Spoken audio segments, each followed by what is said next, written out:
बच्चन बाबूजी महाराज, चौथा भाग। बच्चन 4, आगरा, 6 जनवरी 1939। सत्य अनुराग, सद्गुरु, सत्यनाम और सत्संग। निजमन और सूरत में सत्य अनुराग पैदा होने की जरूरत। कुसंग से बचना, दुनिया में न फंसना, सद्गुरु का संग करना। संत मत की कार्रवाई सफलता से बनने के लिए सूरत और निजमन में सत्य अनुराग पैदा होना चाहिए। सत्य परमार्थ की प्राप्ति की, सत्य पुरुष के दर्शन मिलने की, सत्य देश में पहुंचने की और सत्य सुख प्राप्त करने की सच्ची चाह सूरत में, जो कि स्वयं सत्य है, पैदा होना सत्य अनुराग है। जो सत्य है वही सत्य कार्रवाई कर सकता है।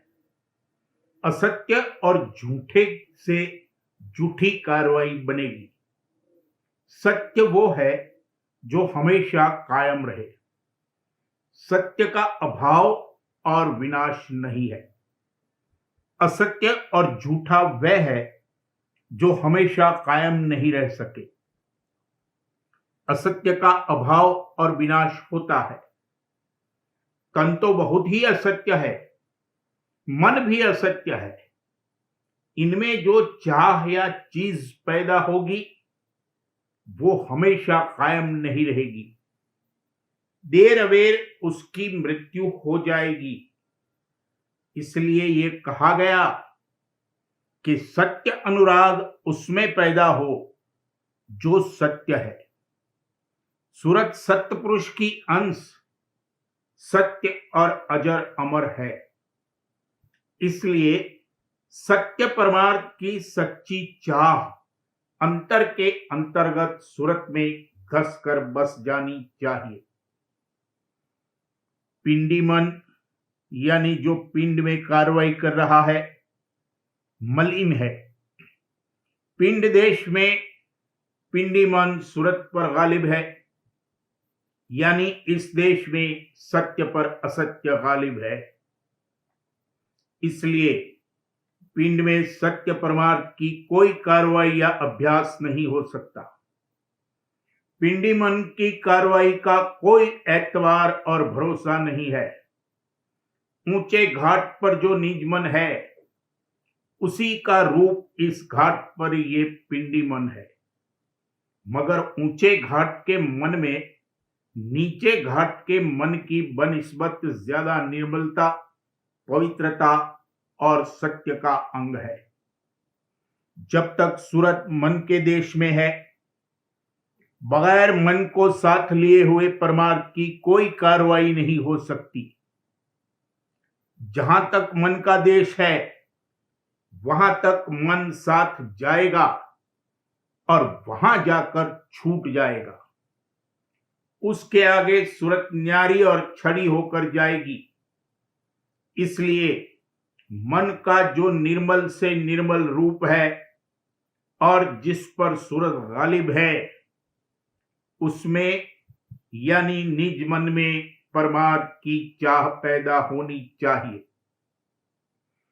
सूरत और निज मन में ये चाह पैदा होने की पहचान ये है कि वो अंतर में धंसकर होगी, क्योंकि सूरत अंतर के अंतर्गत है और सूरत में तो अंतर के अंतर्गत ये चाह है ही, वो सत्य पुरुष की, जो कि प्रेम स्वरूप है, अंश है और उसका खुद भी प्रेम स्वरूप है। उसमें सत्य पुरुष से प्रेम करने की गुंजाइश है।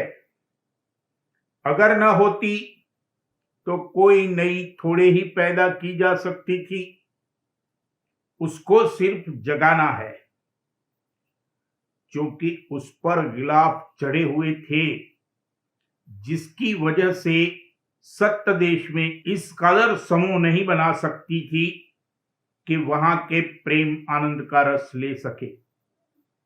इसलिए उसको यहां आना पड़ा कि उन गिलाफों को झाड़ दे, तो उसका प्रेम स्वरूप जो इस वक्त ढका हुआ है निकल आवे और सत्य देश में लौटकर सत्य पुरुष के आनंद में रत हो जावे। सूरत यहां आई तो सही, मगर मन व माया से मिलकर तद्रूप नहीं हो गई है। वो चैतन्य जौहर है और काल व माया गिलाफ हैं। गिलाफ और जौहर का कभी मेल नहीं हो सकता। गिलाफ गिलाफ रूप ही रहेगा। कर्म की रेखाओं से जो शक्ति इस देश में कृत्य करने को आती है, उसमें बरतकर बहुत काल के बाद जब वो क्षीण होगी या क्षीण होने का वक्त अनकरीब आवेगा, तब सूरत में वो भाव आवेगा जिसमें सत्य परमार्थ की कार्रवाई बन सकती है। और वो भाव ये है कि इस देश से अंतर से उदासी उत्पन्न हो और तब कुछ कुछ वो अनुराग पैदा होने लगेगा जिसका जिक्र ऊपर किया गया है। इतनी अवस्था आने पर सत्य देश का बीज पड़ सकता है और डाला जा सकता है। सत्य पुरुष से जो धार अंतर में आ रही है, वो बाहर में जिस चोले में विराजमान हो, वो संत सद्गुरु हैं। उनसे संबंध जुड़ना चाहिए। वो अंतर में उस धार का भेद और पता देंगे और उसको पकड़कर अंतर में चलने की युक्ति बतलावेंगे। साध महात्मा और प्रेमी भक्तजन से भी जिनको अंतर का भेद मिला है और उसकी कमाई कर रहे हैं, संबंध पैदा होने से किसी कदर ये फायदा हासिल होगा। खुलासा ये कि पहले सत्य अनुराग पैदा हो, तब सद्गुरु मिले तो वो सत्य शब्द का भेद दें और तब उसकी कमाई करने के लिए और जो बीजा उन्होंने डाला है उसकी परवरिश के लिए अनुकूल आबोहवा सत्संग मिलना चाहिए। सत्य अनुराग, सद्गुरु, सत्य नाम और सत्संग, ये चार जरूरी बातें हैं। सत्य का संग करना चाहिए और असत्य के संग यानी कुसंग से बचना चाहिए। अंतर में जो नाम और शब्द की धार आ रही है, या तो वो सत्य है या बाहर में जहां वो विराजमान हो वो सत्य है। इनका संग सत्य संग और सत्संग है। बाकी सब कुसंग और असत्य का संग है। फरमा दिया है कि भाई, बंधु, जोरू, लड़के, कुटुंब, परिवार, धन, दौलत, विद्या, बुद्धि, हुकूमत, नामवरी, मान बढ़ाई वगैरह सब कुसंग में दाखिल हैं। जब तक इस देश में रहना है, इनमें बरतना पड़ेगा और बगैर यहां रहे हुए परमार्थ की कार्रवाई हो नहीं सकती, मगर अपने बर्ताव और व्यवहार का ढंग बदल देना चाहिए।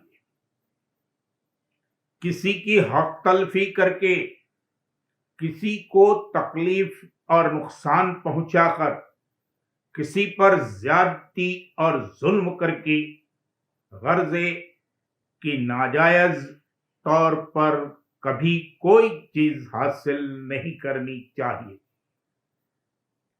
इसका तो दिल में इरादा ही नहीं उठना चाहिए। अगर किसी का हक दबाया है या किसी को तकलीफ पहुंचाई है, तो इसका भी हक मारने और इसको भी तकलीफ पहुंचाने वाली ताकत पैदा हो गई। वो अंदर में रखी रहेगी। जब मौका और वक्त आवेगा, इसके साथ भी वही बर्ताव होगा जो इसने दूसरे के साथ किया है। बेईमानी, छल कपट धोखेबाजी दगाबाजी से जो भी काम करेगा उसका दंड अवश्य मिलेगा, उससे नहीं छूट सकता। इसी तरह भोग विलासों में बरतने में जायज नाजायज का ख्याल जरूर रखना चाहिए। नाजायज भोगों से परहेज करना चाहिए। नाजायज को कतई निकाल कर अगर बवजह पुरानी आदत के कोई भोग रस ले तो उसमें चंदा हर्ज नहीं होगा, उससे किसी दूसरे को तकलीफ या हानि नहीं पहुंचेगी कि जिसमें कर्म चढ़े। धार नीचे उतरने से चैतन्यता खर्च होगी, सो ये नीचे उतरना और ऊपर चढ़ना तो रहेगा और रहना चाहिए। अगर हमेशा सूरज सिमटे ही सिमटे और खिंचे ही खिंचे तो कुछ काम नहीं कर सकेगा।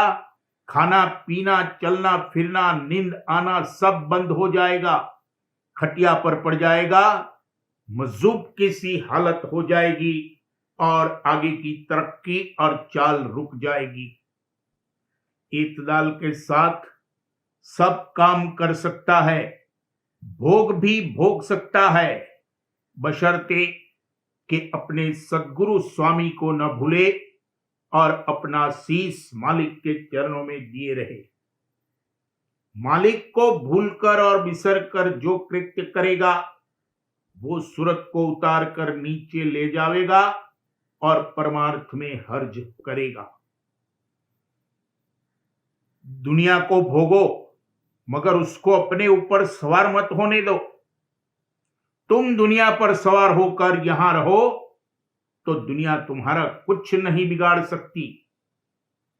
दुनिया के साथ शीर शकर मत हो। सबसे मेल और किसी से मेल नहीं, सबके साथ बरते मगर सबसे अलग रहे। जैसे कंवल पानी में रहता है, नानक साहब ने कहा है, जैसे जल में कंवल निरालंब मुर्गा भी निशानी, सुरत शब्द भवसागर तरिए नानक नाम बखानी। इस तरह से अगर रहन सहन हो तो दुनिया का रंग नहीं चढ़ेगा और उसके खराब असर से बरी रहेगा, मगर इस तौर से बरतना भी दुश्वार है। साध पुरुष जिनकी साधना पूरी हुई है वो इस तरह बरत सकते हैं। ये तो हुआ कुसंग से बचने और असत्य का संग त्यागने का वर्णन। अब सतगुरु और सत्संग इसको प्रिय लगने चाहिए, सत्संग इसको सुहावे और सतगुरु के उपदेश व वचन हित और चित्त से सुने और उन पर अमल करे, तब सत्संग का प्रगट फल मालूम पड़े। अगर सत्संग प्रिय नहीं लगता है और सत्संग में इसका चित्त हुलसित और हर्षित नहीं होता है तो कुछ लाभ तो मिलेगा, मगर सत्संग का जो फल है वो अभी देखने में नहीं आ सकता। अधिकारी बिन प्रगट नहीं फल, सत्संग तो किन्हा सब चल चल। सत्संग और सतगुरु क्या करें, सो जीव भवजल कैसे तरें।